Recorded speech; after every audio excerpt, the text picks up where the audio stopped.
Little T Trauma, a limited series podcast by Lightcasting. Hey Little T Trauma listeners, just a heads up, Laura and I will be using a lot of adult language in this episode, not suitable for little ears or anyone who has sensitivity to profanity. Hi guys, welcome back to Little T Trauma podcast with Laura and Krista. We are super excited to be here for episode 4. We're going to be talking about releasing judgment and not giving a fuck, which I think is the most empowering thing we can do on this life journey, definitely as women, but as human beings as well. So I want to check in with Laura and see what she's been up to since last month when we both last met and see what's going on in her world. Hi. So what's been going on? It's been a big month. So lots of up-leveling, lots of transformation, the usual stuff. You're looking very good in your green today to celebrate St. Patrick's Day. As we're recording that, not when people will be listening. Yes, yeah, you've been super, super busy with lots of client onboarding as we talk all day, every day. You've been super busy and you're growing your audience and all of those things. And I've just been on the sidelines as your stage mom, your unofficial stage mom, just loving all of this like beautiful growth for you on your end because you've been working so hard for so many years. So it's been wonderful to see. Thanks, Mom. And what have you been up to over there in the States? I've just also been working on my podcast, and I've got a couple things in the works for some article features that are coming out about me in the coming months that I've been writing about. I'm super excited to be embracing myself as well as being a little bit more in the public eye. I normally do like to hide behind my guests on my other podcast. As a Gen Xer myself, who didn't grow up with really cell phones and videos, like I have a propensity to really reject the idea of being on camera and in everybody's face. And so even taking the leap on my other podcast to get on video and do this with you has been a huge like stretching of my own comfort zone. And I'm trying to lean into that instead of, pushing it away. That's where the magic practicing happens. What I preach. So why don't you tell everybody how we decided that we were doing a theme anyways for every episode. And this one, sort of when we were looking at our brainstorming when we had started the show, this one was one that really piqued us because we have both very different entry points to this theme and how we've addressed it and how we've moved through it and how we're helping other people do it. But I don't know if you want to give everybody kind of like a baseline of what we're going to be doing here and talking about today. Yeah, so one of the things, obviously when we started out with the Little T Trauma podcast, one of the kind of premises was we were going to look at things that trip us up, right? Or the signposts to stuff going on underneath the surface that might be holding us back or taking us out of alignment or kind of preventing us from living that expansive, fullest expression of ourselves and life that we choose. And one of those things is when we give a fuck about something, right? So either self-judgment, like that self-criticism that we can have, and that fear of being perceived, right? Like what will people think? Like whether that's something that we're doing or something more physically, about what's going on for us. So that's kind of where we're kind of brainstorming around that. So in this episode, Krista is going to give us a little bit of kind of a foundation, talking about her experience with Buddhism and how that's been quite transformational for her journey around not being judgmental of self. And then we're going to share a couple of stories and also get into some common themes that are coming up with listeners and followers. So that will be fun to dive into some of those. Yeah, well, we'll keep it on your side. And I think you've got a really good example of when this sort of was also a transformative experience for you. So let's tell the audience about this moment that you had and sort of what transpired and how you got through it. Okay, so I'm going to rewind the clock back a decade or so now, I think. And so this is... a young Laura in her 20s. Young 20-something Laura frolicking around in the Sydney sunshine. Oh, sounds wonderful. Yeah, so I'd gone up to visit some friends up the coast, and it was beautiful. Well, I mean, it's Australia, right? So it's like hot AF. And we'd been having some fun, like some girls' nights and stuff. And then 2 of my friends were in the pool. And like I said, it was a boiling hot day. And I just like desperately wanted to get in the pool and have a laugh and just, feel that refreshing, cool water. But in my head, my self-judgment was like, literally like, well, if I take my dress off and, you know, that bikini was underneath, if I take my dress off, they're going to see how fat I am. And bearing in mind at this point in my life, I wasn't particularly overweight. But it was that, and I remember always feeling fat, and I think probably a lot of people could relate to this, in that when we're in our bodies and we're being self-critical and judgmental, and we're like, oh my gosh, I want to change this, or I'm overweight, and then we look back on photos and we're like, what was, you know, like, I was slim, I was, you know, I looked good back then, so why did we not enjoy that at the time? So this is kind of one of those examples, really. But I just remember thinking, like, I was some, you know, that body dysmorphia type meme. Yeah. I'll put it on the Instagram for people to see. But like in your head, it's like, I'm gonna have a good day, and then the body dysmorphia kicks in. It's like, by the way, you look like this, and it's this like monster. So I kind of had that going on, my inner dialogue, and I was kind of like just loitering around the pool, thinking, you know, like that choice point, right? I've got two choices. I either miss out on having some fun in the pool with my friends by just being like, I'm going to let my, you know, probably shame played into that too, right? Like this shame of what I looked like. And I thought, like, that's an option. Or I just go, fuck it, and take the dress off, get in the pool. And like, as I was like waiting, I was like having this like inner monologue in my head. And I thought, you know what? They don't give a fuck. Like, they're not going to be looking at me going, oh, she's fat, or she's overweight. Like, all they want is their friend in the pool to have fun and laugh and play. I think it's something that a lot of people can relate to, you know, regardless of who they are or what age or size, is that, you know, judgment that we have on ourselves sometimes around our bodies. And there was also that thing of like knowing you shouldn't give a fuck versus actually not giving a fuck, right? So intellectually I'd known for a long time. And this wasn't just confined to this one particular event, right? It'd kind of been a theme that was bubbling along for a few months probably. And then this was kind of like the epitome of this moment of like, you know, you shouldn't give a fuck. So you're going to continue to keep giving fucks, or are you just going to start living your life? And so I got in the pool, had a great time. And as I was like floating around, I was just like, you know, this is an experience that I could have denied myself if I'd have let that judgment and that inner criticism kind of prevent me from doing that. So that's my little step away from the fucks story. Because after that, I kind of was like, right, okay, I'm going to continue this momentum forward, right? I'm going to actively look for those moments in life where I give a fuck about something that's not worth giving a fuck about anymore. That's like, I'm just stealing my own joy, right? We talk about this quite a lot on our unofficial podcast. And like, you know, stealing joy is something that I've been quite, you know, good at in my life. And it's something that I'm always working to bring awareness to, so I can step out of that and drop those judgments, because that's all it is, and it's just imaginary, right? Like half of the time people don't care, half the time people aren't thinking about us, like everyone's wrapped up in their own little world, right?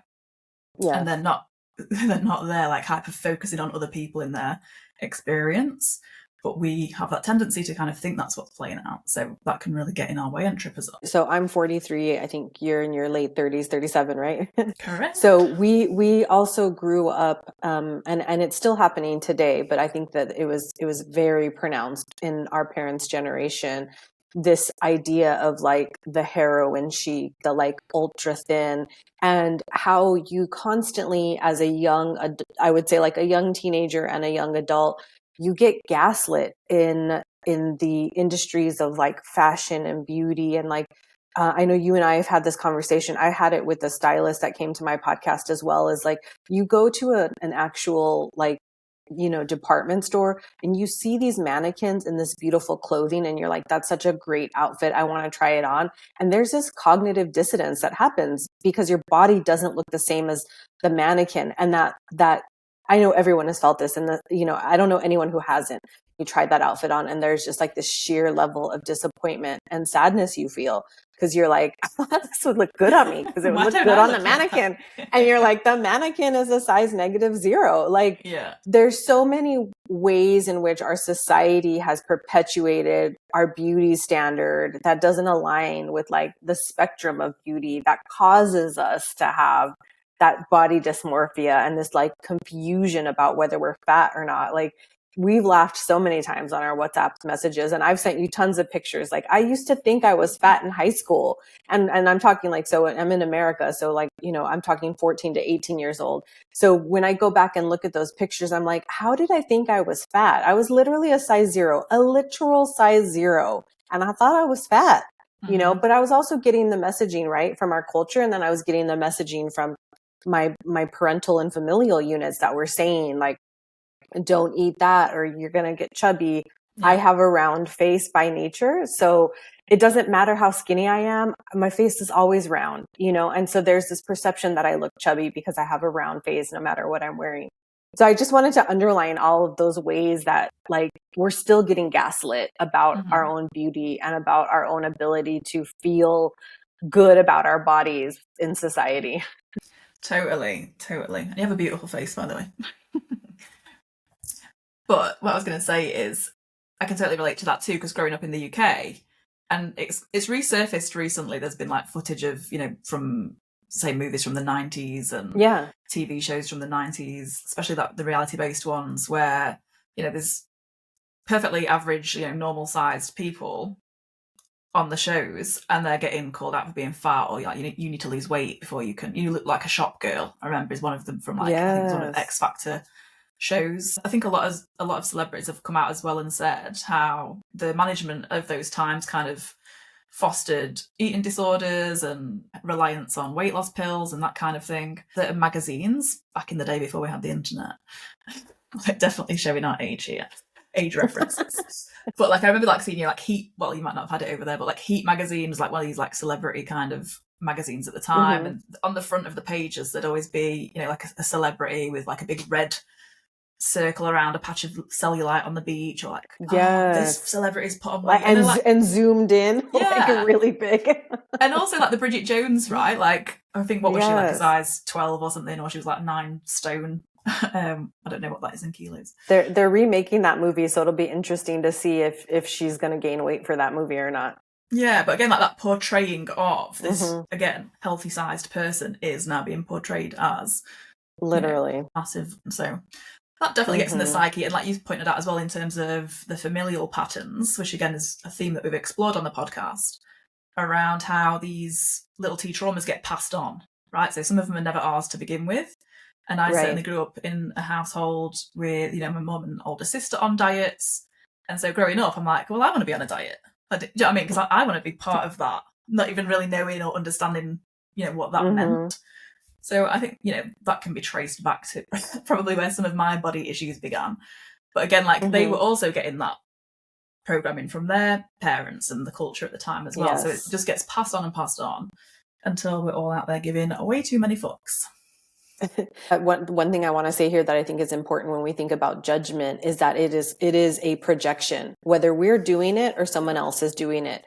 So that internal source of the idea that comes out as a criticism, as a hostility, or as a degradation of somebody else or ourselves is a projection usually of the other person. And so like I really wanted to underline in here that like I think in order for us to stop giving a fuck, we also have to remove ourselves a degree and say like, this is about that person and what they're projecting.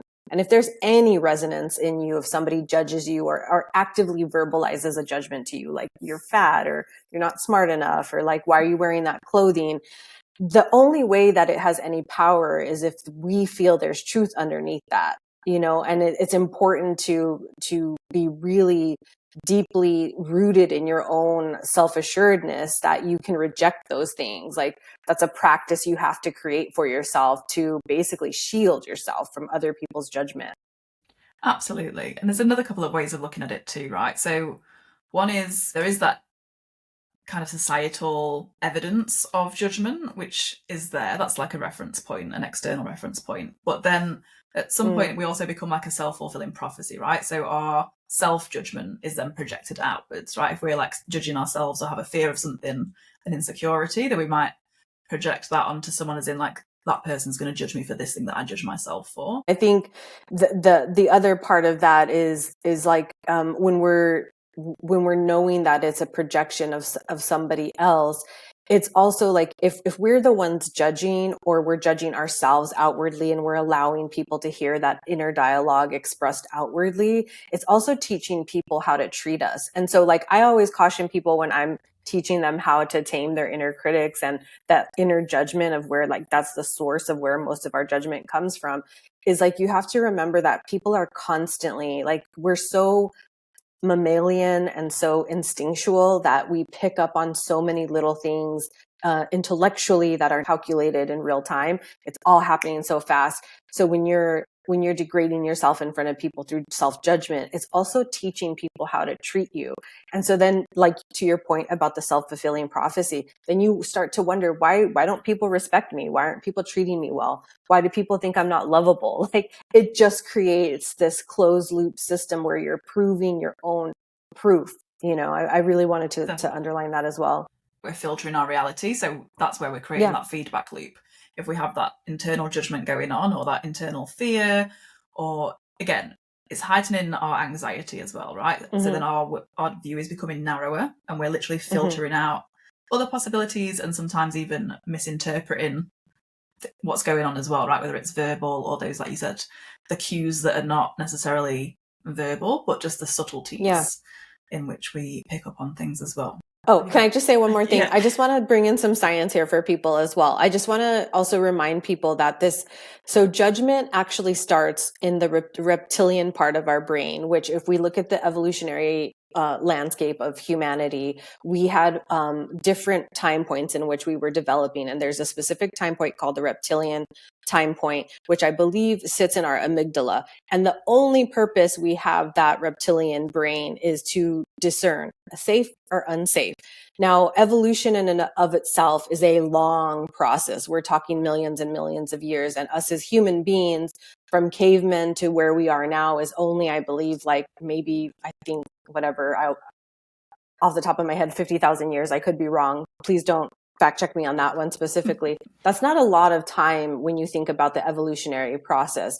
So we have this process in which we're discerning, but we're living in environments that aren't technically always unsafe, right? Like, it has utility. There's utility in knowing whether or not we're safe or not. So we've used that safety, non-safety mechanism now as a way to judge people quickly. And the utility is that it helps us not waste time or energy on somebody if we're like, this person's not safe, or I don't like what they're saying, I'm going to go this way.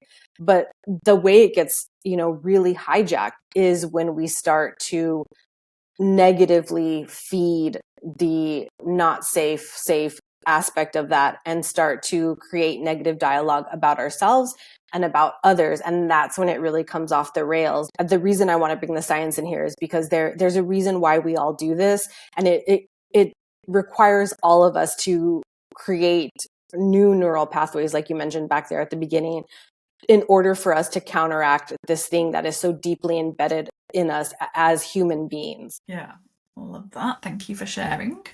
And that's your science corner. Yeah, let's bring that into as a theme. And we're now for our little science corner segment. I'll put my science cap on. No, but that's great, and I love that. The safe versus unsafe, because essentially that's what it boils down to, right? Like, will I be safe? That's like the basic level. Yeah, totally. All right, so are you ready now to tell us a little bit more about what you've learned? Yeah. So for me, I mean, Buddhism is everything. It's my guiding light nowadays as an adult. But one of the core practices in Buddhism is non-judgment, and it's like refraining from harsh. I actually pulled the definition, so I'm going to just read it here. It's like refraining from forming harsh and biased opinion about self and others. And the antidote to that is compassion and empathy.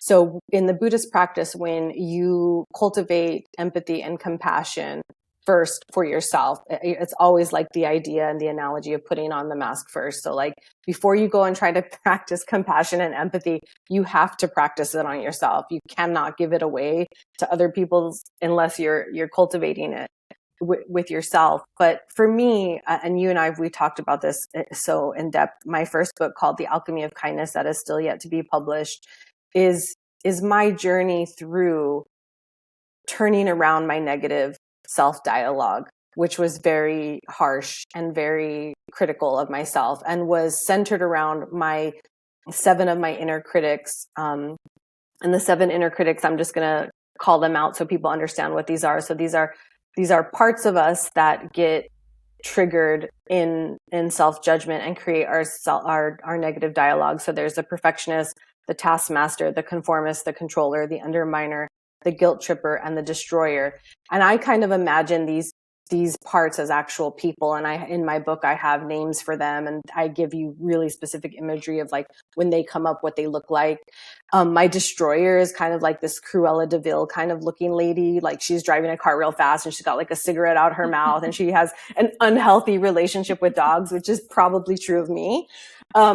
But they are always right there trying to drag you down, trying to tell you something that's untrue about yourself and negative. And so for me, from the Buddhist aspect, like I had this internal separation that I couldn't define or find the antidote to when I was going on my spiritual journey, until I went into Buddhism and I found, the teachings and the Dharma of the Buddha, which shows us that like in order for us to be connected to ourselves, we have to remove like all the garbage. And the garbage for me that separated myself was my internal negative dialogue that was constantly running like a tape. You're fat, you're ugly, you're not worthy enough, you don't have enough money, you're not rich enough, like all the things. Like it was just saying all of these terrible things to me all of the time.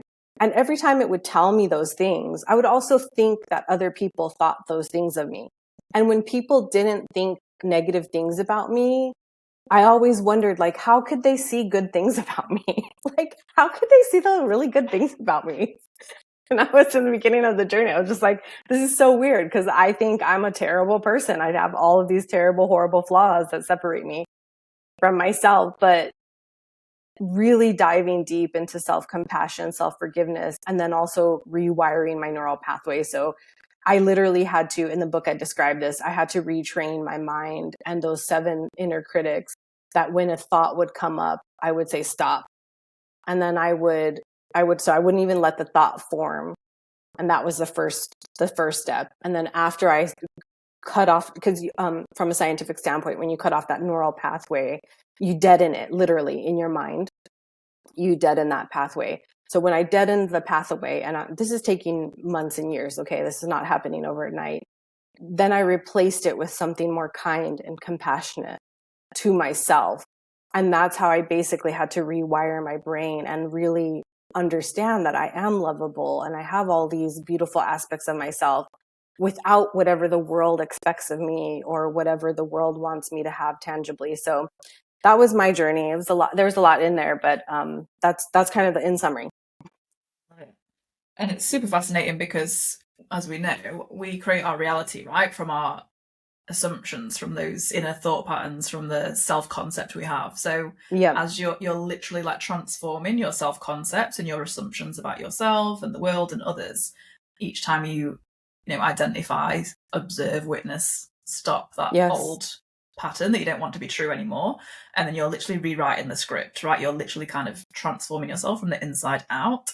And I'm sure you noticed as you went through that process that literally your experience of the world changes, right? Like things are showing up differently. Yeah. And, I think I've said this to you a lot, but, one of the things that as a byproduct I didn't understand would be part of this process was witnessing and feeling so much sensitivity and protection for the people around me who talk negative about themselves. Mm-hmm. Like it literally hurts my heart now when I hear people like break themselves down verbally, because I just think like we don't have to do that. There's not a place in this world where it's necessary for us to do that to ourselves. It has zero purpose, zero utility, except for it creates separation. It creates self-esteem issues. It creates toxic traits within ourselves. Like there's no purpose for us to be doing this to ourselves. And if we could just be more kind and loving and compassionate to ourselves, like our whole landscape would change, like Laura just said. Yeah, and I think what's interesting with what you just said there about how you feel when you hear someone breaking themselves down verbally. Well, that's not even a drop in the ocean of what's going on internally for them, right? Whatever's coming out externally is like literally a little drop in the ocean of that internal narrative. So, and that's what they're living with, and that's the lens through which they're viewing the world. So, I know. Just a quick question on those 7 different parts, because I have heard that before. Where is that related specifically to Buddhism? Like that comes from that? No, so that's so the inner critic is a psychologically accepted system that lives inside of our mental capacity. Basically, it's not parts work, which is different, like IFS, which is internal. internal family systems where you've got, managers and exiles and firefighters. Everyone has an inner critic, and they've been defined as these 7 inner critics that are pronounced to different degrees for every single person. And some of these inner critics, like I write in my book, they sound like the people who raised us. So my perfectionist is my mom, and she looks like J-Lo in The Wedding Planner. My perfectionist, like that bitch has got a clipboard. She's got like a medical kit. She's got like a printer on the side of her belt. Like she's got a tool belt with all sorts of things. And she's ready to like tell me all of the ways I didn't do something right. And my mom was like that. My mom had such a harsh internal perfectionist inner critic. And I started to sound like her. And so part of this work too is discerning, like if you deep dive into the inner critic, and there's a vast amount of like people who are experts on this that can do this work with you, or, if you want to do it on your own, you will understand at some point you need to discern like what is mine and what is theirs. And then because you can heal what is theirs by removing it and giving it back to them. And then what is yours is your real work that you've got to turn that dialogue around. Tell us about your inner critic today. Is she still like, do you still have one? Does she pipe up from time to time? Is your inner critic silent now, or was she silenced? Has she been silenced for good? My inner critic has been silenced for good. And we talked earlier at the top of the podcast, and I joked that she's like, tied to a chair with like a mask over her or tape over her mouth. But really, when we do this work, and what I want to underline here is that we don't ever discard anything for us. I'm very much of the mindset of alchemy. So everything can be used to transmute and transform us. And those parts of us that are harsh and critical, they're wounded parts of us that are calling out for either like protection, safety, or to keep us isolated from the world. Like it has a purpose of why it's doing this to us. And so, but what they need, what your inner critic needs is a lot of love and compassion as well. And you have to have a conversation with your inner critic and say like, I love you. I appreciate you getting me all the way through this point, but like, I don't need you anymore because I don't feel this way about myself. And so me and my inner critic and all of those individuated parts of how they were expressed, we had that conversation. And I said, like, I loved this journey that we went on because it taught me a lot, but like go relax, hang out in the back, like get a margarita, do whatever you got to do. But like, I don't need you anymore. Get some chips and dip. Put your feet up. Yeah, the one that was always telling me fat. Like, go eat something, girl. I know you're hungry. Go eat some cake, bitch. Shut up and leave me alone. Let me live my life. Yeah. Yeah, exactly. Good. Yeah, I was just thinking back to my giving a fuck by the pool story, and I think that's, the underlying part of that was like, I'm not good enough, right? Like the perfectionist, right? My body is not good enough in this state. Like, and then by extension, I am not, right? So there's one thing if there's something that could be improved, or, you want to do something to improve yourself, but your worth is your worth regardless, because we're all going to go through life and shit is going to happen, right? Like we are all liable to incur an injury that could lead us to put on weight, or we could lose a limb, like we could get a disability, like anything could happen in this life of ours.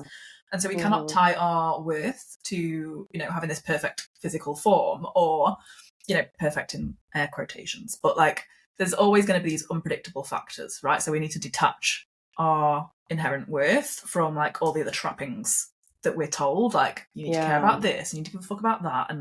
And again, like just to throw marketing in the mix, because I've been watching Mad Men.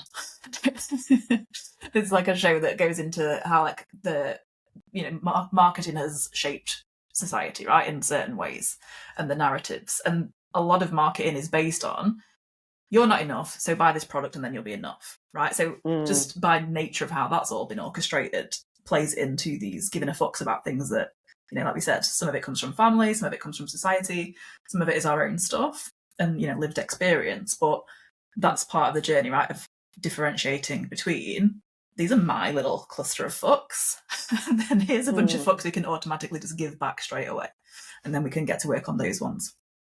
You raised such a good point there. The unworthiness piece, or like not feeling good enough. It's also through the lens of comparison to others, and the thief of joy is comparison. To bring it back to what you said at the beginning there, a lot of judgment is steeped in envy of somebody else. But then, like you said, you have to really you detect, like, where is this comparison coming from? Because is it a societal norm? And in the inner critic, the conformist is the one who says, like, society says this is the checklist of how I should be in the world, and if I'm not fitting this, I'm going to do everything in my power to conform so that I fit in and I belong. And so you raised such a really important point there. And also I think it's about like staying empowered, and not giving away our power in those moments where the unworthiness comes up, and like being really soft and gentle with ourselves and reminding ourselves like we're on our own path, and it's radical to love yourself without judgment. Like this is a radical practice, because like you said, everything about our society draws us away about ourselves. And I won't get into the weeds about it, but like even the advertising that can, the antidote to that is conscious consumerism, which is a really, we can have a whole episode just on that, because as women, we're very susceptible to that idea of like, I want to fix it, so let me buy the thing. Like that's so ingrained in our psyche. Definitely. And I think to your point about conforming is, and linking back to the safe versus unsafe, it's like, we're tribal by nature, right? So it's like, oh, if I don't conform, I'll be cast out of the tribe, and then where do I fit?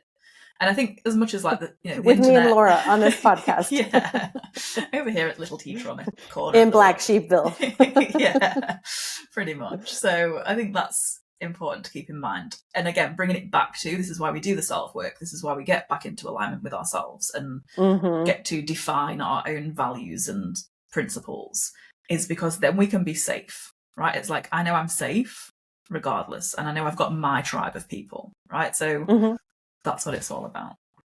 I think we said in episode 2, like we have to be safe within ourselves first. So we have to make our internal space safe, so that we have that home base to go to, and a part of that, releasing that judgment, that self-judgment, is about, even if somebody says something to you, and again links back to the first episode of like not taking things personal. When somebody says something to you, that filter that you talked about should be like, is this true?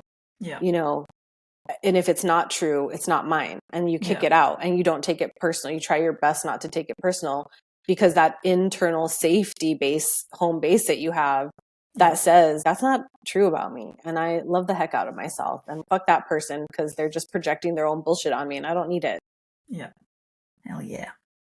I think as well, because there's a lot of anxiety, right, in this day and age, and going back to just without anything else, but just having 7 different parts in your brain like at war, constantly berating you, constantly criticizing, like that's a very unsafe environment within your own psyche and mind and body, right? Hence anxieties, dysregulated nervous system.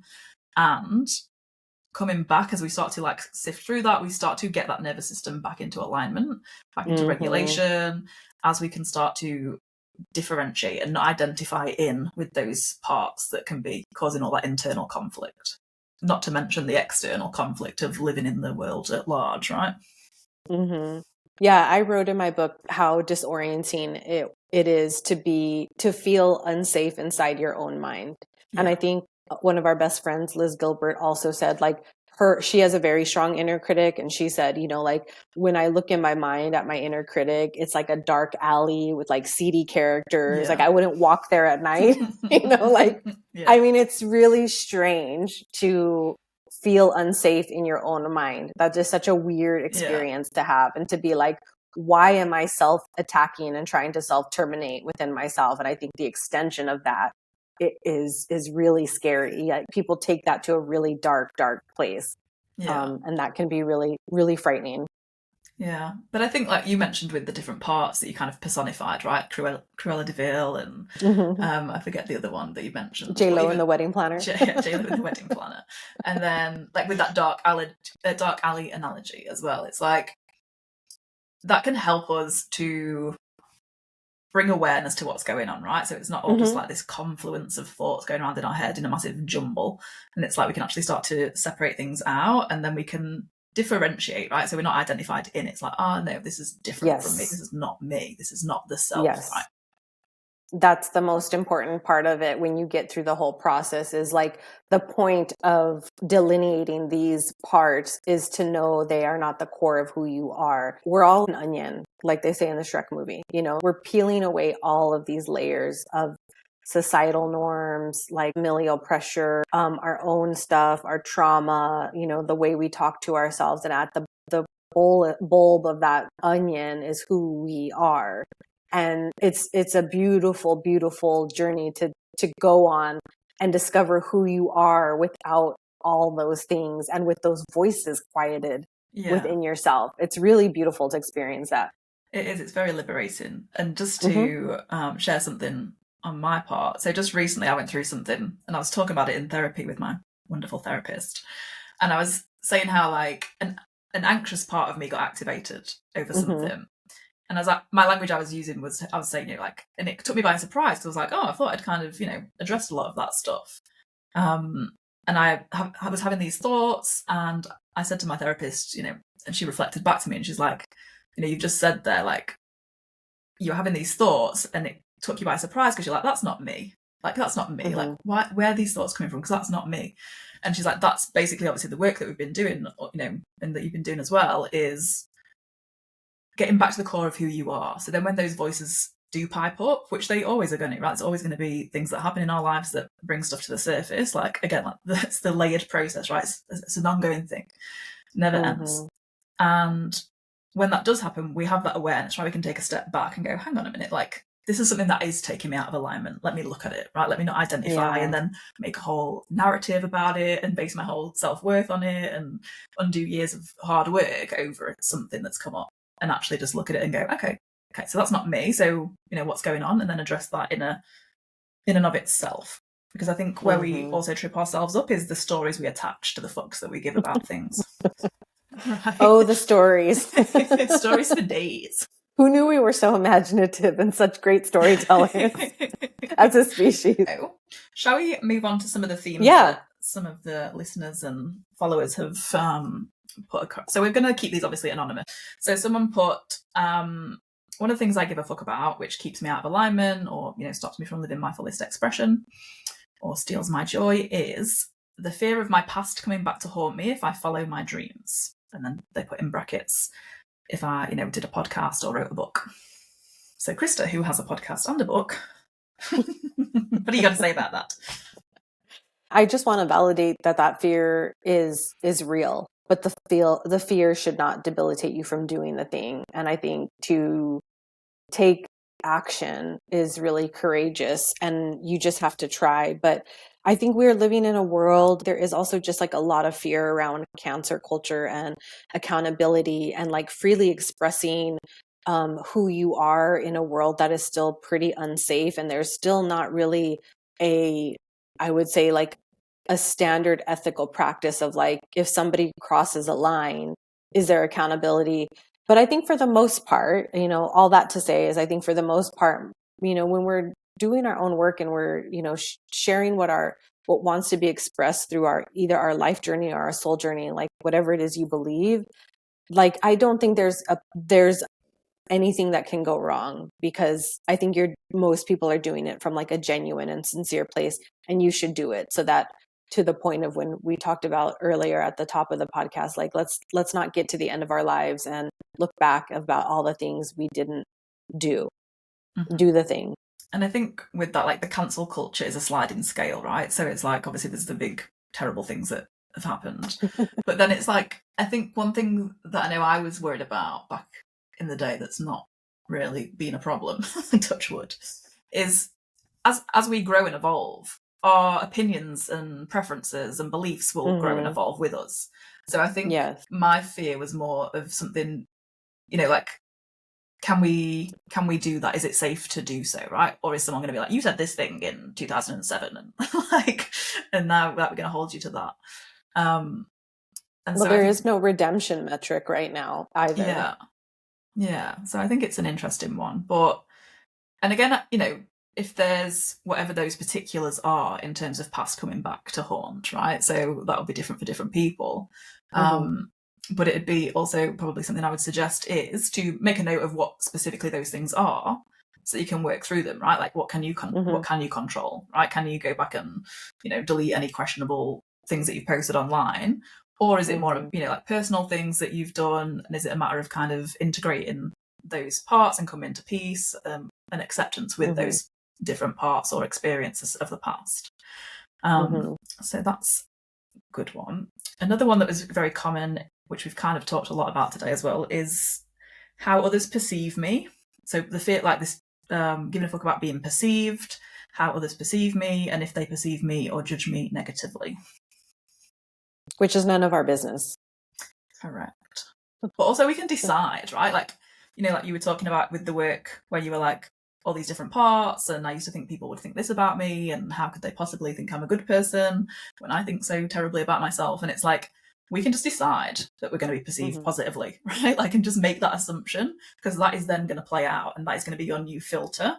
So rather than filtering reality, looking for how am I being misperceived or how am I being perceived negatively, and having that fear and that feeling of unsafety, is like, what if we, and again, I know this is like a bit of a generalized kind of take on it right now because we don't know the specifics, and some people's circumstances are a little bit different and we have to factor different things in, but as a generality we can make that assumption that I am safe in the world. It is safe to be myself, and it is safe to express myself.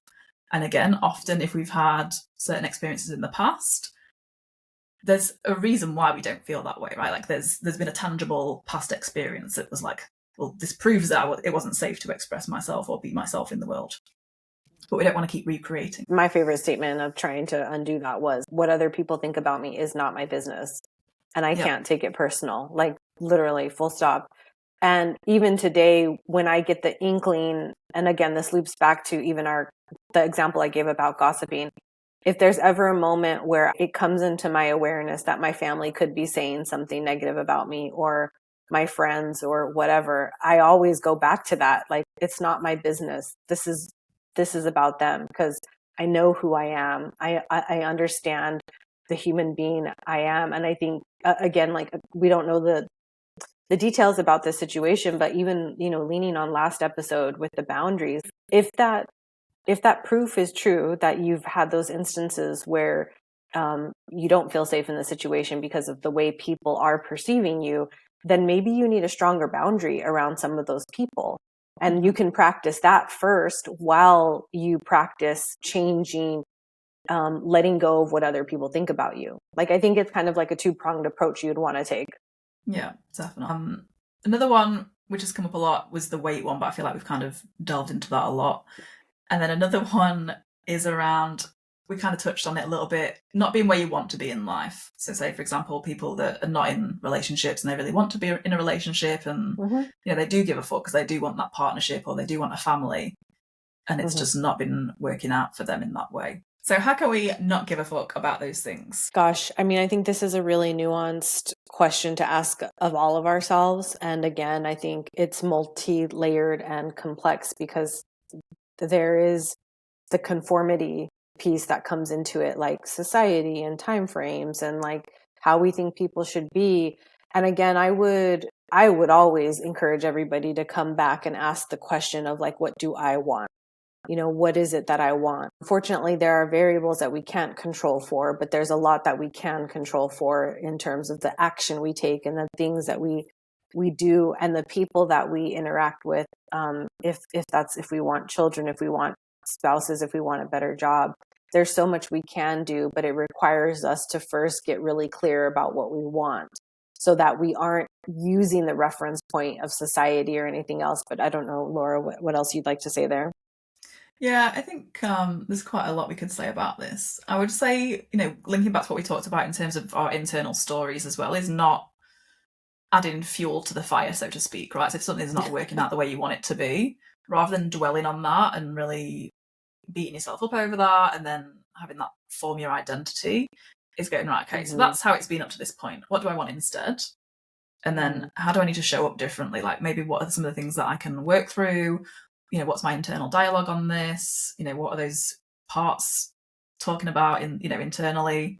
and what can we control in terms of where our focus is going, and looking for ways to bring those things in, right? So if everything that we want it because we think it's gonna, make our lives better or make us feel a certain way.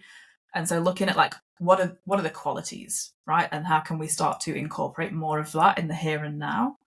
And often that will be part of the path that then lights up to the way to actually getting the thing that you want in whatever form that comes in. But sometimes we kind of have to loosen our grip a little bit, right? And surrender so that can kind of reformulate and recalibrate, and then we can start to move on that new path towards the thing. And like we said before, letting that old narrative die out. So in the past you were identified as a version of you that didn't have these things, or again, part of the story can often be I can't have, right? Or it's not going to work out, or I've missed my opportunity for XYZ. And instead of doing that, like, what's the new story that you want instead? In dating particularly, which we've all been, through that at any point in our time. And Laura and I always joke, like, I don't ever want to go back into them dating streets. Like, it's real and valid that there's some like real challenges.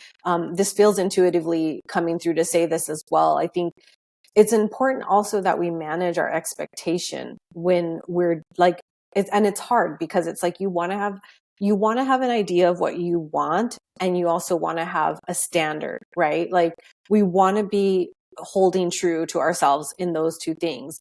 But where we can get sabotaged is where we have too many expectations. And there's this wonderful book I read I think my late 20s, early 30s, called The Expectation Hangover by Christine Hassler, I believe. It is a wonderful, wonderful, wonderful book to help you release your expectation around everything, but especially around relationships, because that's where we get tripped up. Yeah. And we start to tell those stories like, I can't have this because of X, Y, and Z, or like that partner's not going to be into me. Or then when we get the partner, we're like, they're not the partner I want because they're not presenting as A, B, and C. And that's so dangerous because then we continue to self-sabotage in relationships. And the thing that we want, we then fulfill as a prophecy to ourselves. And then we say like, oh, look, it happened again. I don't get to have this thing that everyone else gets to have.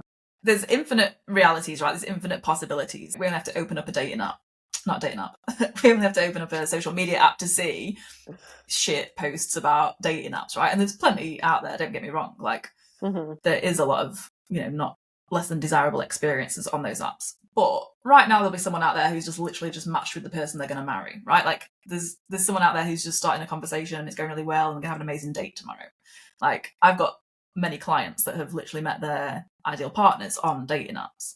So, and it connects people. So there are those possibilities and realities that exist as well. But again, there's always that wild card that life can throw us, that curveball, right? So if you were to find yourself on the streets, heaven forbid, right? Like, your partner left or something happened, right? And you don't have control over that element, right? Necessarily, if something was to happen. So it's best to set ourselves up in life as best we can to keep those options open in terms of possibilities, and to think like, even if the worst case happens, there's a path forward that is also going to be okay, right? That safety will be there. So I just want to finish off with a great quote that I came across around that time that I was on my not giving a fuck journey. And it's a quote by Anne Lamott. And she wrote, "Oh my God, what if you wake up someday and you're 65 or 75 and you never got your memoir or novel written, or you didn't go swimming in those warm pools and oceans all those years because your thighs were jiggly and you had a nice big comfortable tummy. Or you were just so strung out on perfectionism and people-pleasing that you forgot to have a big, juicy creative life of imagination and radical silliness and staring off into space like when you were a kid. It's going to break your heart. Don't let this happen." And I think famously, Anne Lamott did not get married until she was 63. So how do you know? Not that I'm saying not that I'm saying it's going to take everybody until they're 63, but she did a very, very beautiful piece about getting married at literally at 63 and finding the love of her life, and how what a surprise and unexpected point in her life to have found somebody at that age and time that she resonated with, that really added to the beautiful tapestry of her life. So I'll just add that in there. Beautiful. Thank you. All right. Well, we'll see everybody next month. And thank you for listening. Thank you for watching. Please remember that you can send us voice notes on Spotify. You can also follow us on our Instagram at Little T Trauma Podcast. If you want to talk to us or give us feedback or share anything about your experience, we're here to help and we're here to serve. So thank you for joining us today. Thank you for listening. If you have a Little T trauma you'd like Laura and Krista to help you with, send it to littlettraumapodcast@gmail.com to have it featured on the show. Make sure to rate, review, share, and subscribe wherever you get your podcasts, and you can follow Little T Trauma on the Lightcasting YouTube channel. Little T Trauma is a Lightcasting production. Music by Score Wizards. Editing, directing, and post-production by Krista Ziomata. Lead vocals by Laura Forbes and Krista Ziomata.